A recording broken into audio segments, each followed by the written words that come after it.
لله وكفى وسلام على عباده الذين اصطفى أما بعد فأعوذ بالله من الشيطان الرجيم بسم الله الرحمن الرحيم يا أيها الناس كلوا مما في الأرض حلالا طيبا ولا تتبعوا خطوات الشيطان إنه لكم عدو مبين إنما يأمركم بالسوء والفحشاء وأن تقولوا على الله ما لا تعلمون وإذا قيل لهم اتبعوا ما أنزل الله قالوا بل نتبع ما ألفينا عليه آباءنا أولو كان آباؤهم لا يأكلون شيئا ولا يهتدون اللهم سبحانك لا علم لنا إلا ما علمتنا إنك أنت العليم الحكيم مولاي صل وسلم دائما أبدا على حبيبك من زانت به الأسرور.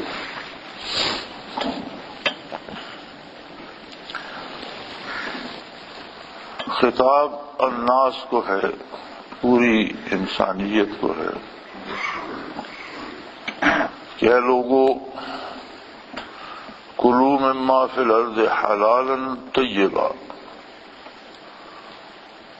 زمین میں سے اپنی ضرورتیں پوری کرو، کھاؤ پیو، لیکن دو شرطیں ہونی چاہیے۔ ایک تو وہ چیز حلال ہو،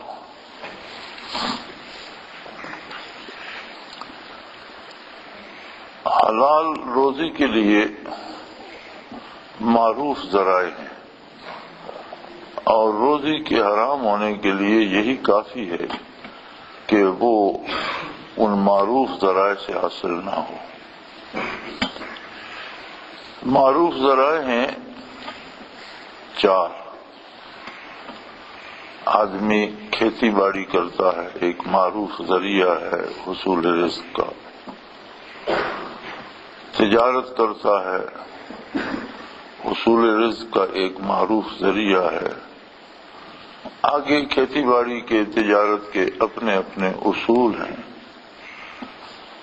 اسی طرح ملازمت کرتا ہے، حصول رزق کا ایک معروف ذریعہ ہے۔ مزدوری کرتا ہے، حصول رزق کا ایک معروف ذریعہ ہے۔ تو معروف ذرائع سے رزق حاصل کیا جائے تو وہ حلال ہے۔ غیر معروف ذریعے سے جو رزق حاصل ہوتا ہے وہ حلال نہیں ہے۔ اس میں بہت سی چیزیں آ جاتی ہیں، جیسے کوئی عملیات ایسی پڑتا ہے کہ اسے پیسے ملتے ہیں، یہ معروف ذریعہ نہیں ہے۔ یا کچھ لوگوں کو ایک بڑا عجیب مسئلہ حضرت رحمۃ اللہ تعالی علیہ کے سامنے پیش ہوا کہ یہ کچھ ادویات اور کچھ کیمیکلز ملائے جائیں تو چاندی سے یا پارے سے یا تانبے سے سونا بن جاتا ہے۔ تو آپ نے فرمایا کہ یہ معروف ذریعہ رزق نہیں ہے، کیونکہ کسی بھی چیز کی ماہیت تبدیل نہیں ہوتی۔ اگر آپ تانبے سے یا چاندی سے سونا بنائیں گے، آپ بیچ لیں گے، لیکن اگلا جب اسے تیزاب میں ڈالے گا یا پھر اس کو حل کرے گا تو واپس اپنی حیث پہ آ جائے گا۔ لہذا یہ دھوکہ بازی ہے، معروف ذریعہ نہیں ہے۔ تو اس طرح کی اور چیزیں تجارت میں بھی حدود و قیود ہیں کہ جو چیز لیتے ہو دیتے ہو اس کی حقیقت بتا کر دو، دھوکے سے نہ بیچو، اور اس کی جائز قیمت طے کر کے لو۔ اب اس میں بھی سود کو شامل کر لیں یا دھوکہ بازی کو شامل کر لیں، یہ غیر معروف ذریعے ہیں۔ نبی علیہ الصلوۃ والسلام کا گزر ہوا تو ایک شخص گندم بیچ رہا تھا، اور گندم کو عموماً بعض اوقات پانی سے گزار لیتے ہیں تاکہ اس میں جو باریک ذرات مٹی کے رہ گئے ہیں وہ حل ہو کے نکل جائیں اور صاف ہو جائیں۔ تو بازار میں ڈھیر لگا ہوا تھا. حضور اکرم صلی اللہ علیہ وسلم نے اندر ہاتھ ڈالا تو اندر کچھ نمی باقی تھی. اوپر سے دانے خشک ہو گئے تھے لیکن اندر ایک حد تک نمی باقی تھی. تو آپ صلی اللہ علیہ وسلم نے فرمایا کہ بھئی جو خریدار ہے اسے بتانا کہ ان میں اندر نمی باقی ہے، اندر سے کھول کے دیکھ لے اور پھر سودا طے کر. اس طرح نہ بیچنا کہ اوپر کے خشک دانے دیکھ کر وہ قیمت طے کر لے اور پھر اسے وہ نمی والے دانے بھی اٹھانے پڑے. اسی طرح ملازمت یا مزدوری میں بھی حدود و قیود ہیں. جس کام کی اجرت لیتے ہو پوری دیانتداری سے پورا وقت لگا کر وہ کام کرو، اس میں کوتاہی نہ کرو، اجرت بھی طے کر کے لو. لیکن اب ایک کاریگر کو ہم لگاتے ہیں دیوار بنانے کے لیے تو 8 گھنٹے اس نے کام کرنے، اس میں سے وہ 2-3 گھنٹے تو کھانا کھانے میں اور نماز پڑھنے میں اور ادھر ادھر گزار دیتا ہے، پورا کام نہیں کرتا.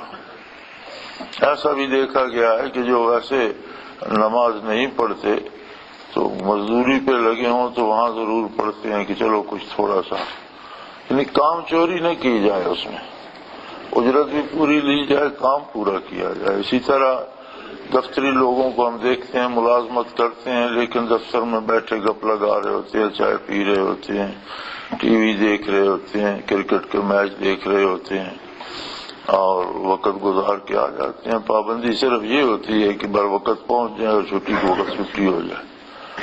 تو بے شمار لوگوں کے کام درمیان میں اٹکے رہ جاتے ہیں. اسی طرح عدالتوں میں دیکھا ہے کہ مجسٹریٹ حضرات کو کوئی پوچھنے والا نہیں ہے، جب جی چاہا آئے بھی تو ریسٹ روم میں بیٹھ گئے گپ شپ لگاتے رہے، اچھا لوگوں کو تاریخیں ڈال دو. تو حلال ذرائع میں بھی حدود و قیود ہے کہ جو کام ذمے لیتے ہو اور جس کی آپ اجرت لیتے ہو اسے پوری دیانتداری سے کیا جائے اور معروف اور ذرائع سے رزق حاصل کیا جائے تو یہ حلال ہے. اب حلال کے اوپر ایک اور قید ہے کہ رزق حلال ہو اور پھر وہ طیب ہو، پاکیزہ ہو، اس میں کوئی ناپاک چیز نہ ملائی جائے. حلال بھی ہو، طیب بھی ہو، پاکیزہ بھی ہو. یہ نہ ہو کہ جس پانی سے آپ آٹا گوندھ رہے یا ہنڈیا بنا رہے ہیں وہ پانی ناپاک ہے تو پھر وہ اس حلال کا کیا فائدہ، اسے بھی اس نے خراب کر دیا. وَلَا تَتَّبِعُوا خُطُوَاتِ الشَّيْطَانِ. خطوات جمع خطوہ کی ہے، خطوہ نقش قدم کو کہتے ہیں. شیطان کے نقوش پا پہ مت چل.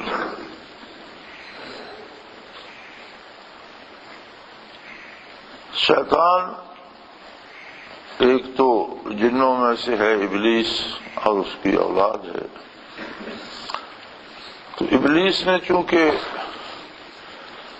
قیامت تک کے لیے ابلیس کو مہلت دی گئی تھی کہ قیامت تک کے لیے تم زندہ رہو، تو اس کی طوالت حیات جو ہے اس کی نسل میں بھی آئی ہے اور اس کی اولاد کے جو جن ہیں وہ ہزاروں برس جیتے ہیں.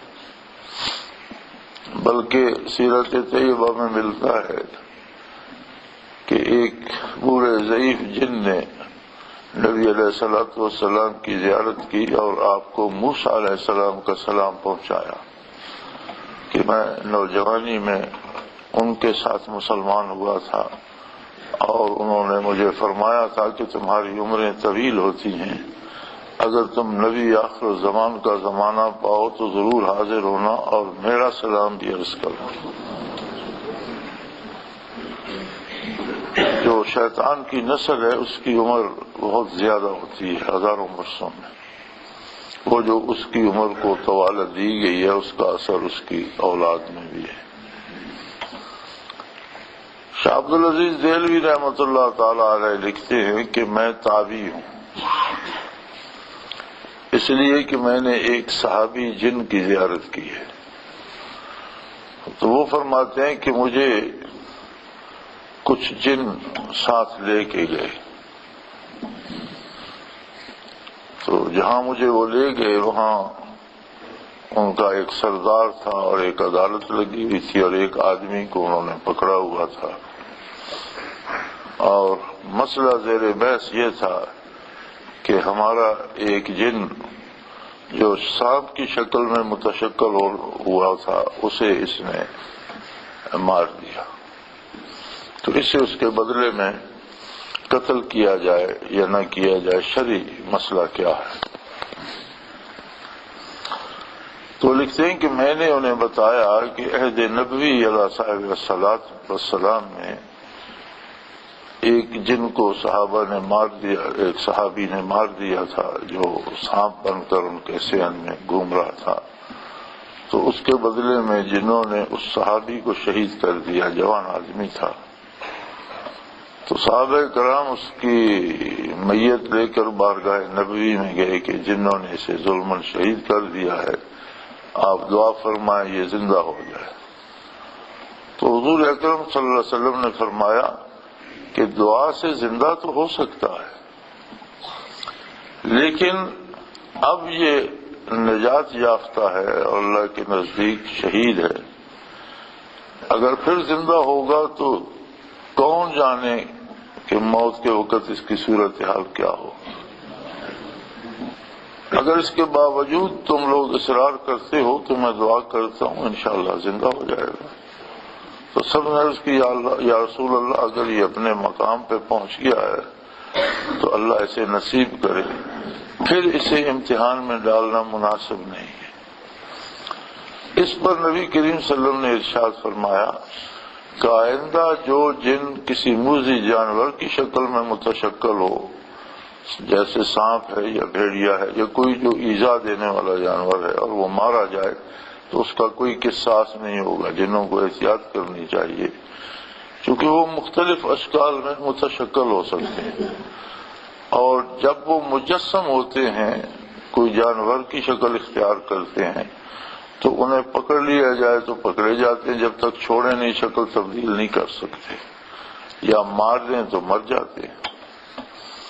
تو فرماتے ہیں میں نے وہ مسئلہ بیان کیا تو ایک بہت بوڑھے جن نے، جس کے پپوٹے بھی نہیں اٹھ رہے تھے، اور اس نے اس طرح سے پکڑ کر آنکھیں کھولی اور مجھے دیکھا اور کہنے لگا اللہ تمہارا بھلا کرے، میرا تو اب حافظہ کام نہیں کرتا، تم نے وہ منظر مجھے دکھا دیا، جس محفل میں یہ فیصلہ ہوا تھا میں موجود تھا، اور میں اس پہ گواہ ہوں کہ یہ حق ہے اور حضور نے ایسا ہی فرمایا تھا۔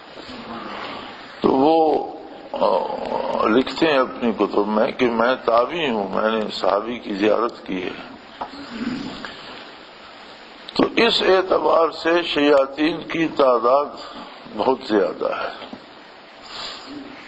ہم آزاد کشمیر سے باغ سے واپس آ رہے تھے، باغ میں ایک بڑا معرکۃ الآراء جلسہ تھا، حضرت جی رحمۃ اللہ تعالی علیہ تشریف لے گئے، میں ہمرکاب تھا۔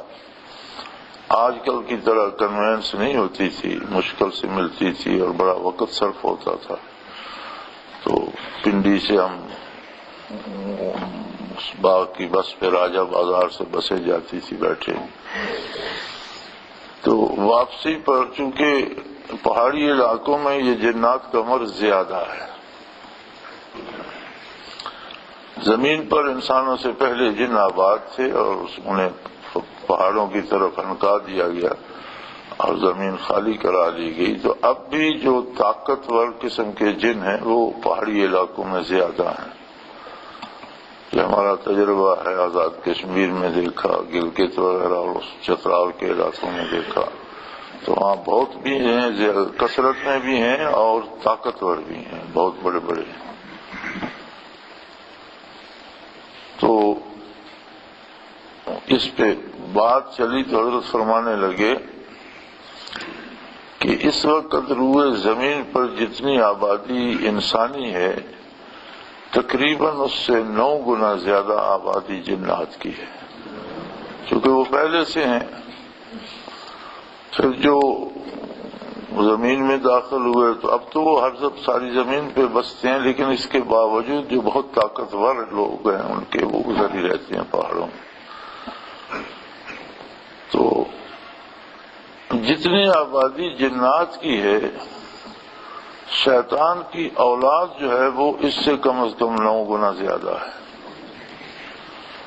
تو اس کا مطلب یہ ہوا کہ ہماری یہ فضا اس مخلوق سے بھری ہوئی ہے، اور ایک ایک بندے کو گمراہ کرنے کے لیے ان کے پاس بے شمار افراد ہیں۔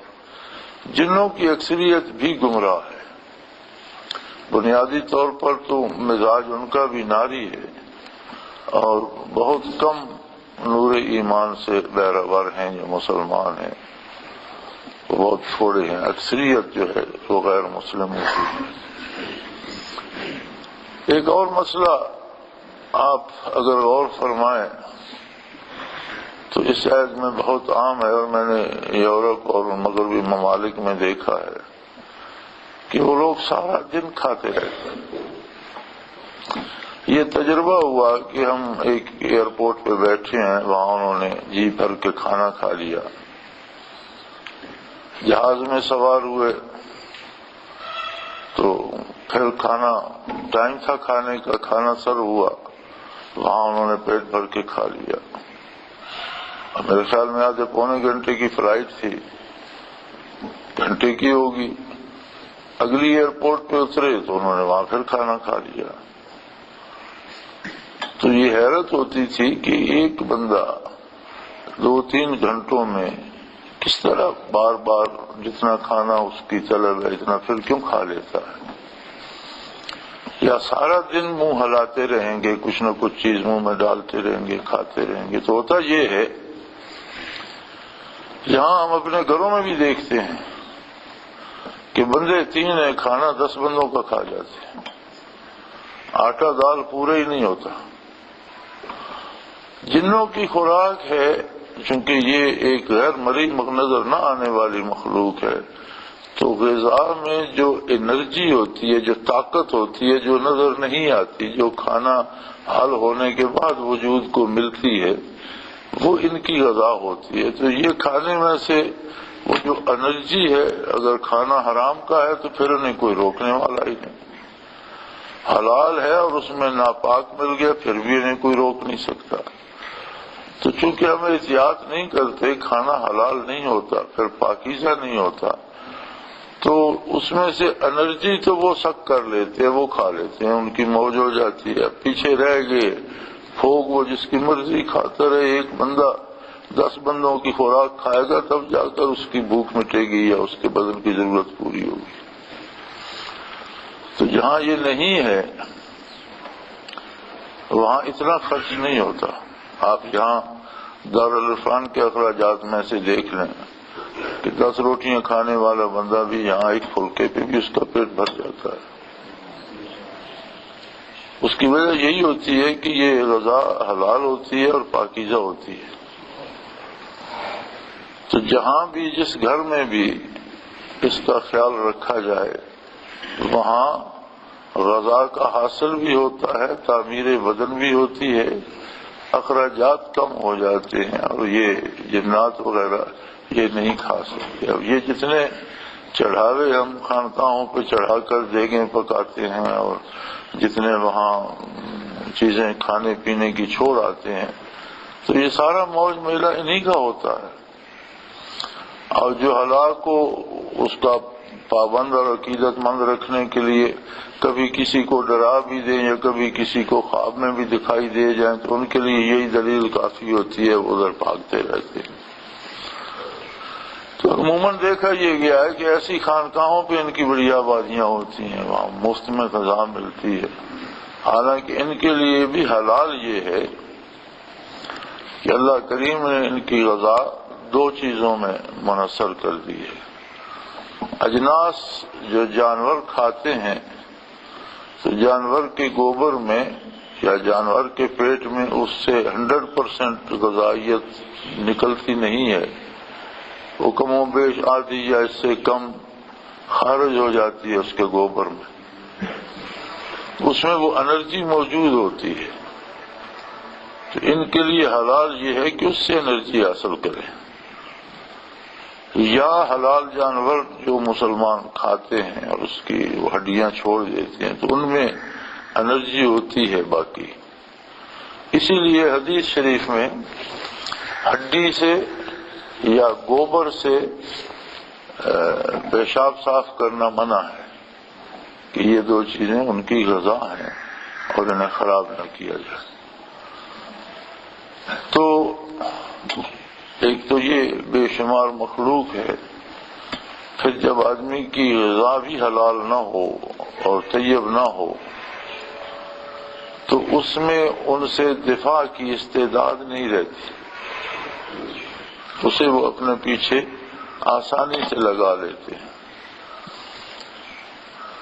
اور جن صرف ابلیس کی اولاد یا شیطان صرف ابلیس کی اولاد ہی نہیں ہے، جنوں میں جو اس کا ساتھ دیتے ہیں وہ بھی شیطان بن جاتے ہیں، اور انسانوں میں جو اس کا ساتھ دیتے ہیں وہ بھی شیطان بن جاتے ہیں.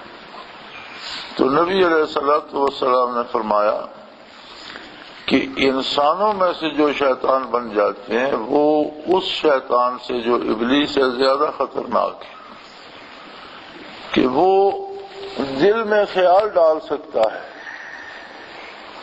اس سے کچھ زیادہ کچھ نہیں کر سکتا، آپ کو ہاتھ پکڑ کر کہیں نہیں لے جا سکتا. لیکن انسان جو شیطان بن جاتا ہے یہ آپ سے بحث بھی کرتا ہے، آپ کو قائل کرنے کی کوشش بھی کرتا ہے، زبردستی پکڑ کر کہیں لے بھی جاتا ہے، کہیں زبردستی حرام کھلا بھی دیتا ہے. تو انسانوں میں سے جو شیطان بن جاتے ہیں وہ ان شیطانوں سے زیادہ خطرناک ہیں جو جنوں میں سے ہیں. تو یہ ایک بہت بڑی مصیبت ہے کہ انسان کو سبز باغ دکھا کر، بہلا پھسلا کر، دنیاوی فوائد دکھا کر، دنیاوی لذتیں دکھا کر اس میں مبتلا کر دیتے ہیں. تو اس کا بنیادی حل اللہ کریم نے یہ فرمایا کہ کلوا مما فی الارض، جو کچھ زمین میں ہے کھاؤ، تمہارے لیے ہے. خلق لکم ما فی الارض جمیعا، زمین میں جو کچھ پیدا کیا سب تمہارے لیے ہے. لیکن دو باتیں یاد رکھو، ایک تو وہ چیز فی نفس ہی حلال ہو، اور آپ کا اس چیز کو حاصل کرنے کا طریقہ بھی حلال ہو. ایک تو چیز حلال ہو، اگر ایک چیز ہی حرام ہے تو اسے آپ حلال طریقے سے کیا حاصل کریں گے؟ مردار جانور ہے یا حرام جانور ہے، آپ اسے جائز پیسوں سے بھی خریدیں گے تو وہ حلال تو نہیں ہو جائے گا. چیز بھی حلال ہو اور اس کے حصول کا طریقہ بھی حلال ہو، اس کے بعد اسے طیب پاکیزگی سے کھائیں، اس میں پھر کوئی ناپاکی شامل نہ کر دیں، کوئی پلیدی شامل نہ کر دیں، کوئی پانی اس طرح کا اس میں شامل کر دیں، یا ایک آدمی ہے باورچی ہے پکاتا ہے، اس پہ غسل واجب ہے، اس نے غسل ہی نہیں کیا تو پاکیزگی کہاں سے آئے گی؟ ہاتھ منہ دھو کر کھانا پکانے لگ گیا. اس طرح کی چیزیں، وہ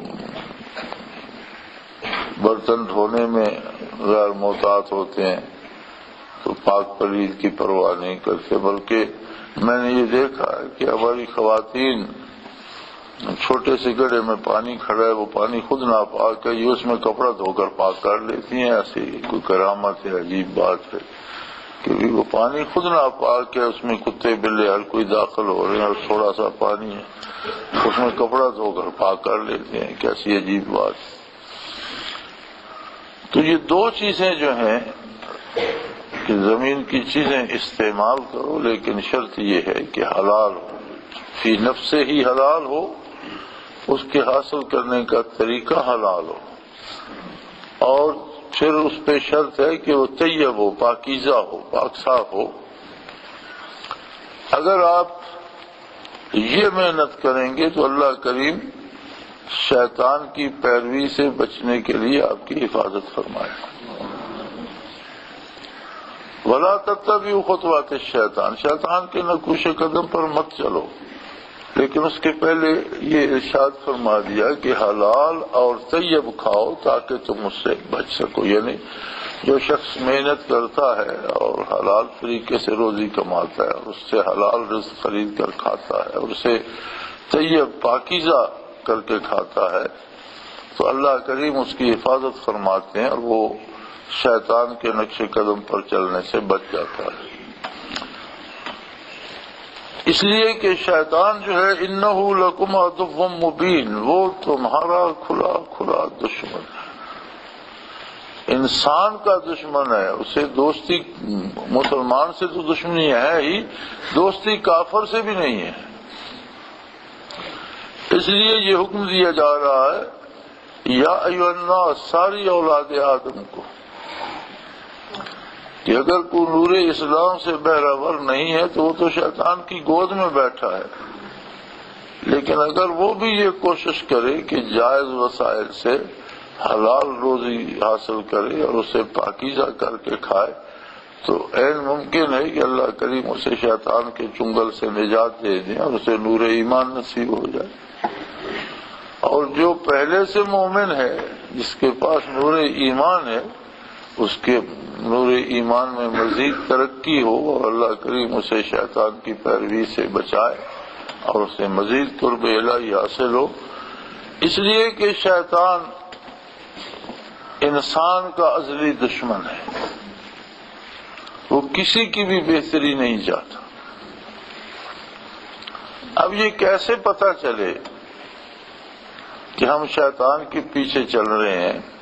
تو فرمایا اس کی نشانی یہ ہے کہ شیطان تم انما یامرکم بالسوء والفحشاء، شیطان تمہیں پہلے برائی پہ لگاتا ہے، جہاں ملازمت کر رہے ہو وہاں سے چوری کر لو، جو چیز خرید رہے ہو اسے پیسے تھوڑے دو یا نہ دو یا دھوکے سے خرید رہے ہو، جو بیچ رہے ہو اس پر زیادہ پیسے لے لو اور دھوکے سے بیچ دو۔ پہلے برائی کا حکم دیتا ہے، اگر آدمی برائی میں مبتلا ہو جائے تو پھر فحاشی کی طرف لے جاتا ہے۔ ہر گناہ حیا کو ختم کرتا ہے اور بے حیائی کو جنم دیتا ہے۔ تو شیطان کا طریقہ واردات یہ ہے کہ پہلے وہ برائی کراتا ہے۔ تو یہ اللہ کریم نے ایک نشانی بتا دی کہ جنہیں حلال اور طیب کھانے کو بتایا ہے وہ یہ دیکھیں کہ کہیں وہ برائی میں مبتلا تو نہیں ہو رہے، اگر ایسی بات ہے تو توبہ کرے، رجوع اللہ کرے، واپس آئے۔ اگر برائی میں ملوث ہوگا تو آگے اسے شیطان بے حیائی میں لے جائے گا، پھر وہ ایسے امور کا مرتکب ہوگا جو حیا کے خلاف ہیں، اور اگر یہ بھی اس نے برداشت کر لیا اور اس میں مبتلا ہو گیا تو پھر وہ کفر کی طرف لے جائے گا۔ ان تقولوا علی اللہ ما لا تعلمون، پھر اللہ کے بارے تم ایسی باتیں کرنے لگو گے جن کا کسی علم سے کوئی تعلق نہیں ہے، جو تم نہیں جانتے۔ پھر تمہیں کہیں قدرت باری میں شک ہوگا، کہیں وجود باری میں شک ہوگا، کہیں آخرت میں شک پڑ جائے گا، کہیں جنت دوزخ پہ سوال پیدا ہونے لگیں گے، پھر وہ کفر تک لے جائے گا بندے کو۔ تو اس سے بچنے کے لیے بنیادی بات یہ ہے کہ آپ شروع سے ہی حصول رزق کے معاملات میں ہی محتاج ہو جائیں، حلال روزی کمائیں، حلال طریقے سے کمائیں اور اسے پاک صاف پاکیزہ کھائیں۔ تو جو لوگ اس میں گرفتار ہو جاتے ہیں، وَإِذَا قِيلَ لَهُمُ اتَّبِعُوا مَا أَنزَلَ اللَّهُ، جب ان سے کہا جائے کہ جو اللہ نے نازل فرمایا ہے، جو دین برحق ہے، جو محمد رسول اللہ صلی اللہ علیہ وسلم نے پہنچایا ہے، اس کے مطابق کام کرو، تو کہتے قالوا بل نتبع ما الفینا علیہ آباءنا، یار آج تک ہمارا باپ دادا جس طرح کرتا آیا ہم اس طرح کیسے نہ کریں۔ کفار سے آپ بات کرو تو وہ کہتے ہیں صدیوں سے ہمارے پاس یہ دین آ رہا ہے اور یہ ہمارا دین ہے، ہم اسی کو حق سمجھتے ہیں، ہماری کتنی نسلیں اس پر عمل کرتے گزر گئیں۔ تو وہ تو خیر کفر کی مصیبت میں مبتلا ہیں، آپ مسلمانوں میں دیکھ لیجئے، کوئی ایک ایسا کام اس وقت موجودہ حالات میں نظر نہیں آتا جس میں رسم دنیا داخل نہ کر دی گئی ہو، حتیٰ کہ اذان، نماز اور روزے کی افطاری میں بھی رسوم دنیا داخل کر لی گئی۔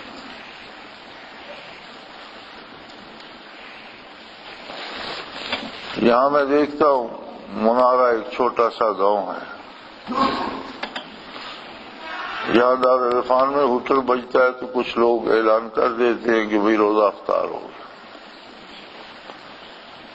پھر 1-1.5 منٹ بعد ایک اور اعلان ہوتا ہے جی کہ روزہ افطار ہو گیا، پھر 2 منٹ بعد ایک اور اعلان ہوتا ہے جی روزہ افطار ہو گیا، پھر اس کے 2 منٹ بعد ایک اور اعلان ہوتا ہے روزہ افطار۔ سارے اہل سنت اور سارے حنفی ہیں،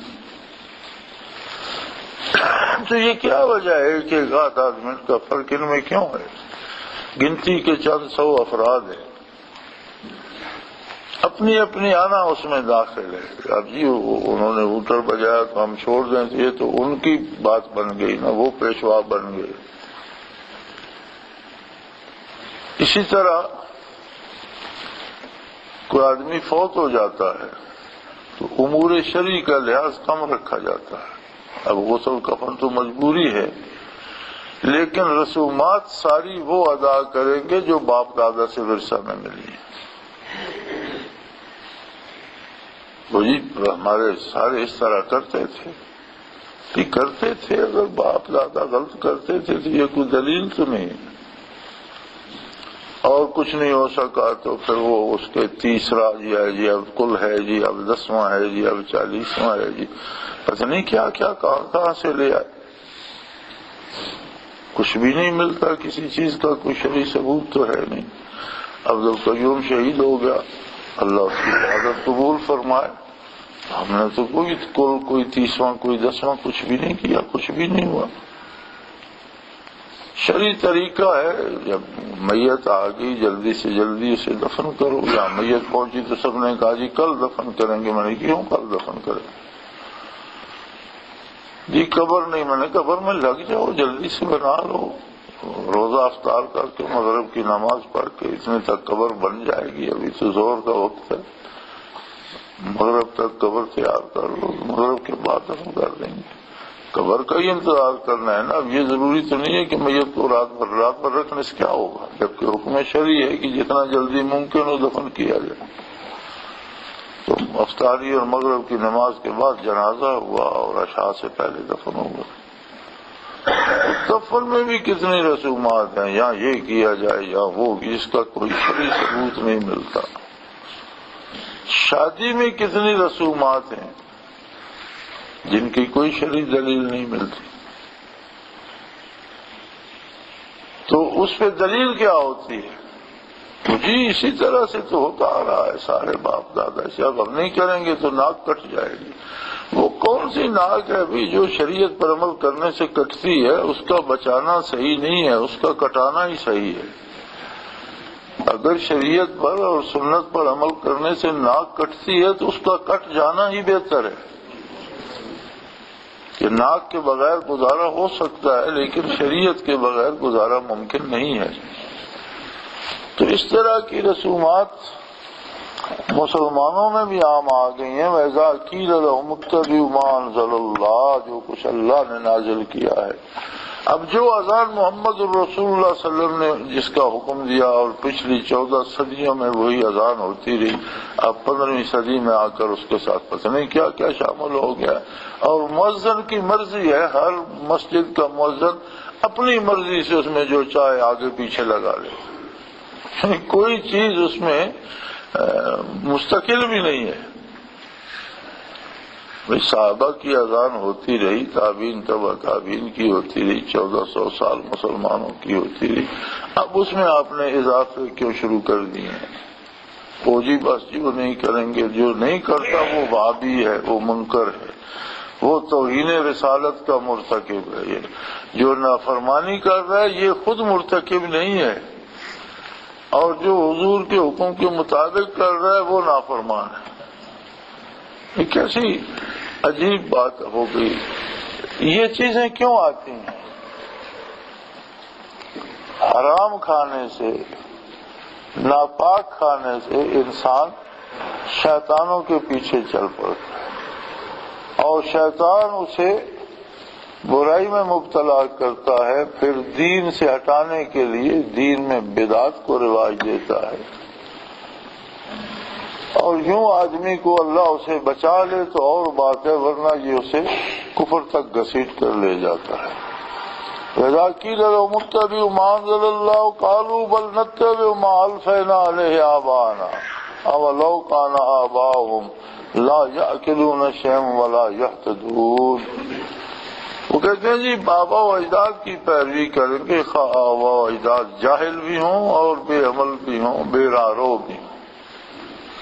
ہدایت تو اللہ کے دین میں ہے، اللہ کی کتاب میں ہے، اللہ کے حبیب صلی اللہ علیہ وسلم کے اتباع میں ہے، آپ کے فرمان میں ہے۔ اب اس سے ہٹ کر کسی کے باپ دادا نے کوئی رواج بنا لیا تو اسے عبادت سمجھ کر کرنا ظلم ہے۔ بعض رسومات ایسی ہیں جن پر شریعت کو کوئی اعتراض نہیں ہے، جنہیں مباح قرار دیا جا سکتا ہے۔ بعض واقعات، بعض اعمال ایسے ہیں جو شرعاً مباح ہیں، لیکن اگر انہیں مباح سمجھ کر کیا جائے پھر تو درست ہے۔ جب عبادت سمجھ کر کیا جائے تو پھر وہ بدعت ہو جائیں گے، پھر مباح نہیں رہیں گے۔ عبادت وہی ہے جو حضور اکرم صلی اللہ علیہ وسلم نے مقرر کر دی کہ یہ عبادت۔ تو ہمارے رواجات جو بعض مباحات بھی ہیں، انہیں اگر عبادت کا درجہ دے دیا جائے تو وہ بدعت بن جائے گی اور ظلم ہوگا۔ ہر بدعت گمراہی ہے اور ہر گمراہی کا انجام جہنم ہے۔ کل بدعت ضلالہ وکل ضلالۃ فی النار۔ تو زیادہ حسرت ان لوگوں کو بھی ہوگی کہ جو زندگی بھر محنتیں کرتے رہے، مشقتیں کرتے رہے، خود کو دیندار سمجھا اور عمل رسومات پر کرتے رہے، تو ساری عمر کی محنت اور مجاہدے کے بعد جب قبر میں داخل ہوں گے تو پتہ چلے گا کہ ہم تو ظلم کرتے رہے اور جو کچھ ہم کرتے رہے اس پر انعام تو کیا، اس پر تو الٹی سزا ہوگی، وہ تو قابل درگزر بھی نہیں، تو کتنی بڑی حسرت ہوگی۔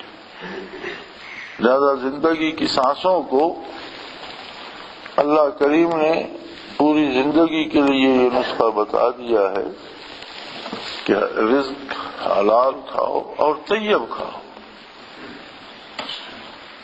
حضرت رحمۃ اللہ تعالی علیہ فرماتے تھے کہ لنگر مخدوم آتے جاتے ہوئے ایک گاؤں آتا ہے، ابھی وہ گاؤں وہاں موجود ہے، چھنی۔ تو اس وقت تو کنوینس کا یہ حال نہیں تھا اور بڑی مشکل سے سواری ملتی تھی، کہیں بس کہیں ٹانگا کہیں اس طرح۔ تو وہاں سے پیدل پھر لنگر مخدوم جاتے تھے، سڑک پر اترنے سے پہلے وہ گاؤں آتا ہے۔ تو مجھے وہاں شام ہو گئی تو لوگوں نے کہا جی آپ ٹھہر جائیں اور صبح چلے جائیے گا، ہم آپ کے کھانے کا انتظام کرتے ہیں۔ تو آپ فرماتے تھے کہ میں نے کہا بھائی کھانا تو میں کھا لوں گا، لیکن میری ایک شرط ہے کہ نمازی عورت کے ہاتھ کا پکا ہوا۔ اب جو نماز ادا نہیں کرتی اس کا ہاتھ طیب کہاں ہوگا اور اس کے ہاتھ کا پکا ہوا پاکیزہ کہاں ہوگا؟ تو کسی نمازی عورت کے ہاتھ کا پکا ہوا۔ تو سارے گاؤں میں تلاش کرنے کے بعد انہوں نے معذرت کر لی جی کہ اس گاؤں میں تو کوئی عورت ایسی نہیں ہے جو نماز پڑھتی ہے۔ تو فرماتے تھے کہ میں نے کہا پھر ایسا کرو کہ جو نمازی مرد دودھ نکالتے ہیں مجھے کسی بھینس کا دودھ تھوڑا سا دے دو، اس پہ میں گزارا کر لوں۔ تو کھانے میں حلال ہو، ایک چیز فی نفس سے ہی حلال ہو، پھر اس کے حصول کا طریقہ حلال اور جائز ہو، اور پھر اسے پاکیزہ رکھ کر کھایا جائے، اس میں ناپاکی شامل نہ ہو۔ تو یہ چیز شیطان کی پیروی سے بچانے کا بہترین نسخہ ہے۔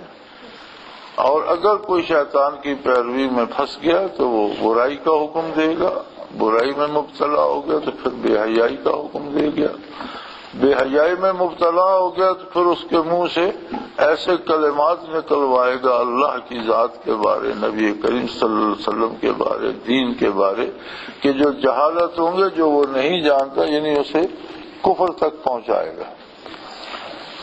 اور لوگوں کا یہ عالم ہے کہ جو غلط رواج بھی اپنا لیتے ہیں، یا کفار کا یہ عالم ہے کہ جو انہوں نے دین کے نام پر بے دینی جمع کر رکھی ہے، ان سے کہا جائے کہ جو اللہ نے نازل کیا ہے اس کی پیروی کرو، تو ان کا جواب یہ ہوتا ہے کہ آج تک باپ دادا جو کرتے رہے ہم وہ کریں گے، کیا وہ سارے غلط تھے اور تم صحیح ہو؟